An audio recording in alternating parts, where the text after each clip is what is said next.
Hello दोस्तों, स्वागत है इस नए वीडियो में जो हम पढ़ने वाले हैं। एनसीईआरटी क्लास 10th यानी साइंस से हम लोग दूसरा चैप्टर इस वीडियो में पूरा देखने वाले हैं। यानी इस वीडियो में हम लोग ह्यूमन आई से संबंधित कुछ महत्वपूर्ण प्रश्न को देखने वाले हैं जो कि आपके आने वाले एग्जाम में महत्वपूर्ण हो सकते हैं। तो वीडियो को पूरा देखिएगा और चैनल पर नए तो सब्सक्राइब कर लीजिएगा। चलिए हम लोग वीडियो को शुरू करते हैं। देखिए, सबसे पहला प्रश्न है कि the part of human eye where light is focus to the form an image. कह रहा है वो आंख का कौन सा पार्ट है जहां पर इमेज का फॉर्मेशन होता है। हम लोग जानते हैं जहां इमेज का फॉर्मेशन होता है उसे हम लोग रेटिना के नाम से जानते हैं। यानी ऑप्शन नंबर बी इस प्रश्न का सही जवाब हो जाएगा। देखिए, रेटिना पे जो इमेज बनता है वो इमेज हमेशा रियल होता है, रियल। और हमें पता है जब कोई भी इमेज रियल होती है तो इन्वर्टेड होती है। यानी जो इमेज है रियल एंड इन्वर्टेड बनता है। कहाँ पर तो बताएंगे, ये हमारा रेटिना पे बनता है। यह जो रियल एंड इन्वर्टेड इमेज है वो हमारे आंख के जो इलेक्ट्रिक नर्व है उसके द्वारा ब्रेन को ट्रांसफर किया जाता है और ब्रेन इस रियल इन्वर्टेड इमेज को हमेशा इरेक्ट कर देती है, जिससे हमें वस्तुएं सीधी दिखाई देती हैं। ध्यान रखिएगा। दूसरा प्रश्न है least distance to district vision for the human eye. देखिए, वह कौन सा न्यूनतम दूरी है जो एक नॉर्मल ह्यूमन आई से देखा जा सकता है। तो हम बताएंगे 25 सेंटीमीटर। यानी किसी भी व्यक्ति का जो नॉर्मल आंखें होती हैं उससे कम से कम 25 सेंटीमीटर की दूरी को आसानी से देखा जा सकता है। यानी ऑप्शन नंबर बी इस प्रश्न का सही जवाब हो जाएगा। लेकिन वही पूछा जाए जो अधिक से अधिक दूरी यानी फार डिस्टेंस के लिए पूछा जाएगा तो हमारा हो जाएगा इनफाइनाइट। यानी इनफाइनाइट एक ऐसा बिंदु है, एक ऐसा पॉइंट है जहां तक किसी भी नॉर्मल आई से देखा जा सकता है। अगला प्रश्न है the power of accommodation of the human eye is controlled by. देखिए, जो आंख का हमारे जो कंट्रोल होता है वो सिलेरी मसल के द्वारा होता है। इस सिलेरी मसल के द्वारा जो आंख में लगा लेंस है उसकी साइज को घटाया बढ़ाया जा सकता है। यानी ऑप्शन नंबर बी इस प्रश्न का सही जवाब हो जाएगा।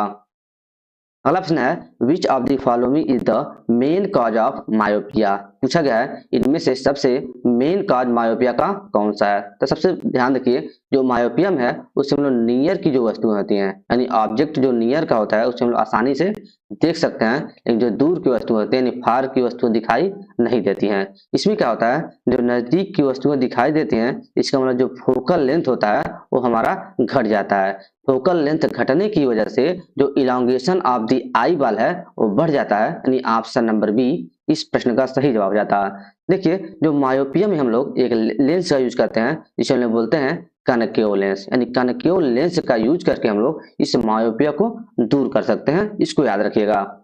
अगला प्रश्न है a myopic person use lens that are. कर रहा है कोई भी एक मायोपिक पर्सन है जिसको निकट की वस्तुएं दिखाई दे रही हैं लेकिन दूर की वस्तुएं दिखाई नहीं दे रही हैं, तो कौन से लेंस का यूज करेगा इसको ठीक करने के लिए। तो हम लोग वही बताए हैं जो कनकेव लेंस होता है इसका प्रयोग करके हम लोग मायोपिक पर्सन के लिए यूज करके सही कर सकते हैं। ध्यान रखिएगा। अगला प्रश्न है hypermetropia can be corrected by using. देखिए, जो हाइपरमेट्रोपिया होता है इसमें जो नियर की वस्तुएं होती हैं वो दिखाई नहीं देती हैं और फार की वस्तुएं क्लियर दिखाई देती हैं, साफ साफ दिखाई देती हैं। इसके लिए जो हम लोग लेंस का यूज करते हैं वो होता है कन्वेक्स लेंस।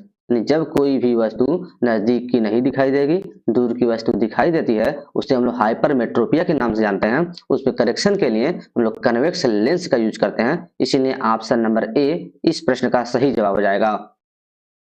अगला प्रश्न है the inability of the eye to focus the district object is called. कर रहा है जो हम लोग दूर की वस्तुएं दिखाई नहीं दे रही हैं इसके लिए हम लोग क्या कारण बताएंगे, यानी कौन सा कारण हो सकता है कि दूर की वस्तुएं दिखाई नहीं देंगी। तो अभी बताए हैं इसका मतलब दूर की वस्तुएं दिखाई नहीं दे रहे हैं, इसका मतलब नजदीक की वस्तु दिखाई दे रहा है और फार की वस्तुएं दिखाई नहीं दे रही हैं। तो हमें कौन सा रोग हुआ है, बताएंगे मायोपिया हुआ है, मायोपिया डिसीज हुआ है। यानी ऑप्शन नंबर सी इस प्रश्न का सही जवाब हो जाएगा। और मायोपिया के लिए हम लोग कनकेव लेंस का प्रयोग करते हैं, इस बात को ध्यान रखिएगा। अगला प्रश्न है the human eye is most sensitive to which colour. कह रहा है जो हमारा ह्यूमन आई है, जो मनुष्य की आंखें हैं, वो कौन से कलर के लिए अधिक सेंसिटिव होती हैं। तो ऑप्शन नंबर सी से हो जाएगा ग्रीन। यानी ग्रीन कलर के लिए सबसे ज्यादा सेंसिटिव होती हैं। ध्यान रखिएगा। अगला प्रश्न है कि dispersion of light by A prism acre because. देखिए जो डिस्पर्जन होता है वो किसके कारण होता है, तो हम बताएंगे रिफ्रैक्शन के कारण होता है। ऑप्शन नंबर बी इस प्रश्न का सही जवाब हो जाएगा। जो डिस्पर्जन होता है उसमें होता क्या है, तो जो हमारा लाइट रेज है, जो व्हाइट रेज हमारी प्रकाश की किरणें हैं वो 7 तरंगों में विभक्त हो जाती हैं, जिसे हम लोग डिस्पर्जन के नाम से जानते हैं। यह क्रिया रिफ्रैक्शन के कारण होती है, इसीलिए ऑप्शन नंबर बी सही जवाब हो जाएगा। अगला प्रश्न है the splitting of white light into its component colour is called. उसे हम लोग क्या जानते हैं, अभी बताए हैं। जब कोई भी व्हाइट लाइट अलग अलग कलरों में विभाजित हो जाएगा उसे हम लोग क्रिया को बोलते हैं, उस फेनामेना को बोला जाता है डिस्पर्जन के नाम से जानते हैं। यानी ऑप्शन नंबर बी इस प्रश्न का सही जवाब हो जाएगा। जो डिस्पर्जन है वो हमारे रिफ्रैक्शन के कारण होता है, इसको ध्यान रखिएगा। अगला प्रश्न है which phenomena is responsible for the formation of rainbow. देखिए जो रेनबो होता है एक नेचुरल प्रोसेस है।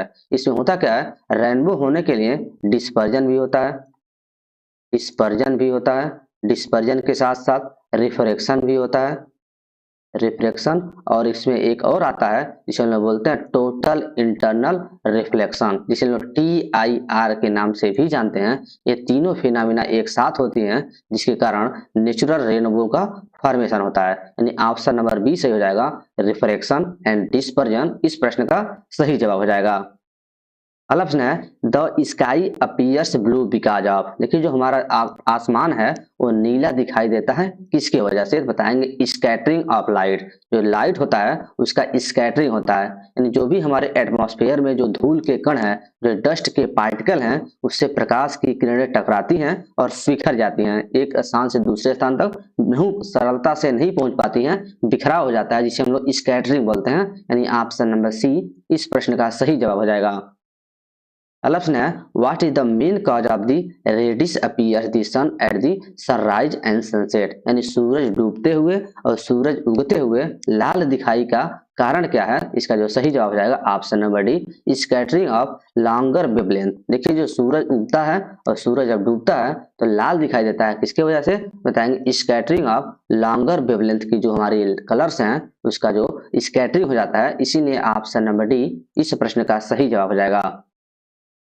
अगला प्रश्न है the danger signal are red. जो खतरनाक सिग्नल होते हैं कोई भी ट्रैफिक का, जहां पर स्टॉप साइन देना होता है वहां पर हम लाल रंग का प्रयोग किया जाता है। ऐसा क्यों किया जाता है, क्योंकि जो लाल कलर होता है उसका स्कैटरिंग बहुत कम होता है। जो रेड कलर है उसका वेवलेंथ को हम दिखाते हैं लेमडा से, ये लेमडा उसका बहुत ज्यादा होता है, लगभग कितना होता है बताएंगे 7800 एंगस्ट्रॉम के बराबर होता है। इसीलिए इसका जो स्कैटरिंग होती है वो सबसे कम होती है, इसीलिए इसका यूज हम लोग डेंजर सिग्नल में करते हैं। यानी ऑप्शन नंबर बी इस प्रश्न का सही जवाब हो जाएगा।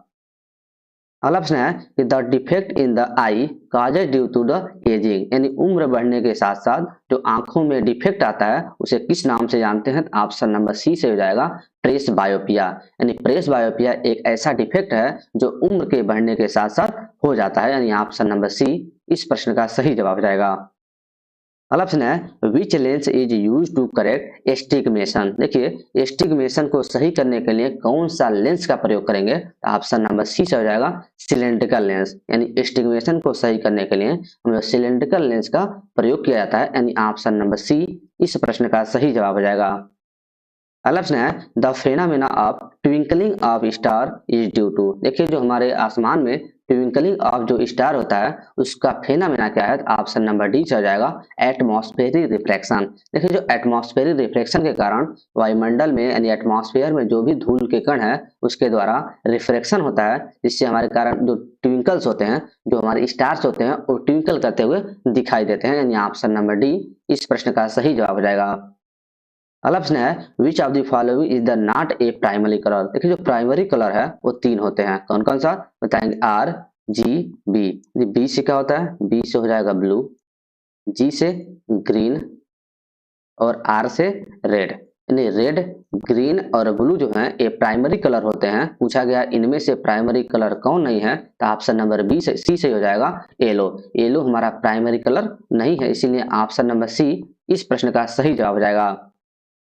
अगला प्रश्न है what happen to the focal length of the eye lens when a focus on the near object. देखिए अगर हम लोग नियर ऑब्जेक्ट को देखने के लिए यानी नियर कोई भी ऑब्जेक्ट को देख रहे हैं तो हमें फोकल लेंथ की जरूरत कम पड़ेगी, यानी फोकल लेंथ हमें छोटा रखना पड़ेगा। लेकिन जब कोई भी हम लोग फार यानी दूर की वस्तुएं देखने के लिए जो फोकल लेंथ है हमें उसको बढ़ाना पड़ेगा। पूछा है नियर ऑब्जेक्ट के लिए, इसका मतलब फोकस है हमारा वो घटाना पड़ेगा, यानी ऑप्शन नंबर बी इस प्रश्न का सही जवाब हो जाएगा।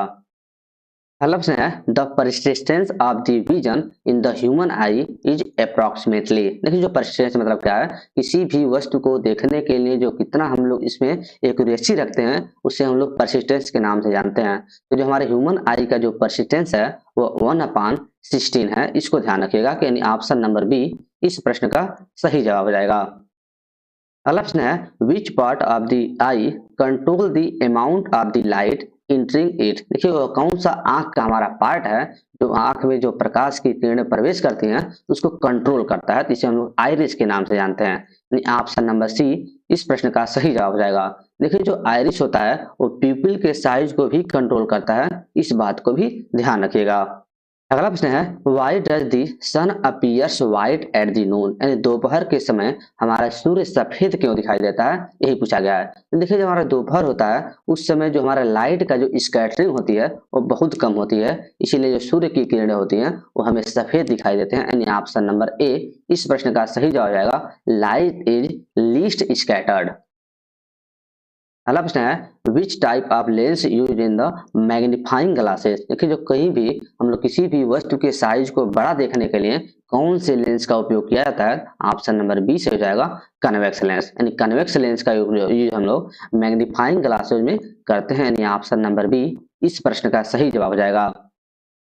अगला प्रश्न है the far point of a person suffering from hypermetropia. देखिए आंख अगर हाइपरमेट्रोपिया से गुजर रहा है, सफरिंग कर रहा है, तो उसका मतलब क्या है, उसके दूर की वस्तुएं दिखाई देंगी, यानी फार की वस्तुएं क्लियर दिखाई देंगी लेकिन उसके नियर की वस्तुएं दिखाई नहीं देंगी। इसका मतलब दूर की वस्तुएं दिखाई दे रही हैं तो जो मनुष्य का जो दूर के वस्तु को देखने की जो पावर होती है वो कहाँ तक होती है, बताएंगे इन्फिनिटी तक होती है, यानी इन्फिनिटी तक हमारा लास्ट पॉइंट है जहां तक आंखें अच्छे से देख सकती हैं, यानी ऑप्शन नंबर बी इस प्रश्न का सही जवाब हो जाएगा।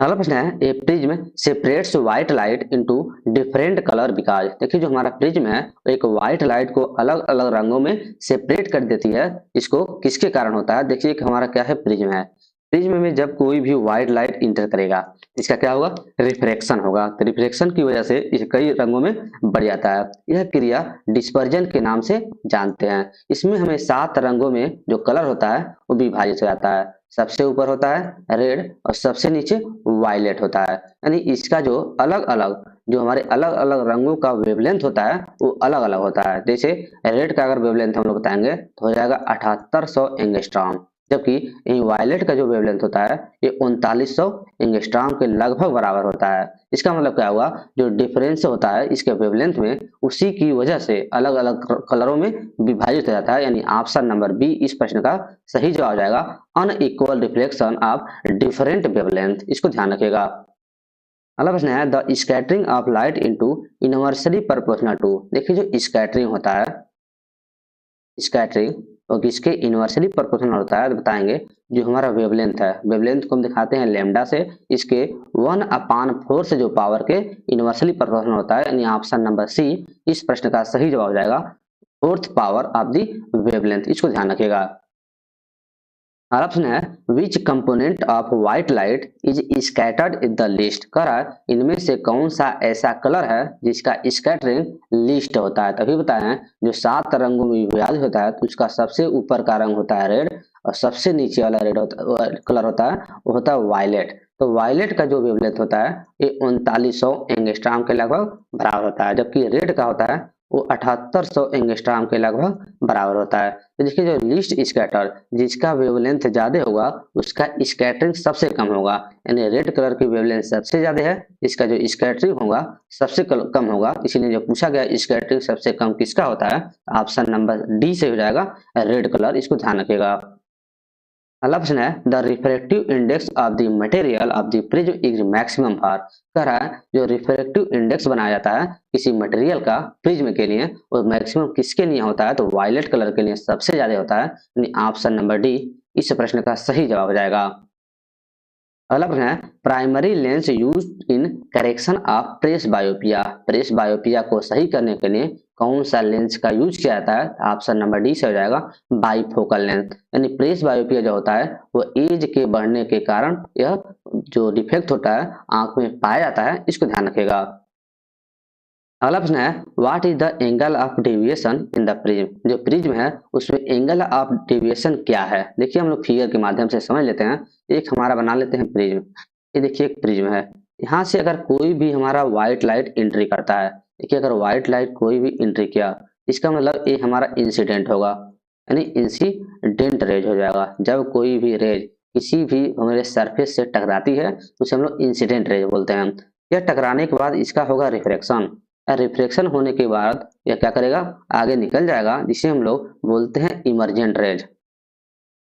Emergent rays, emergent rays. देखिए ये है हमारा इंसिडेंट रेज, ये है इमर्जेंट रेज, और जो इसके बीच में पाया जाता है इसे हम लोग बोलते हैं रिफ्रैक्टेड रेज।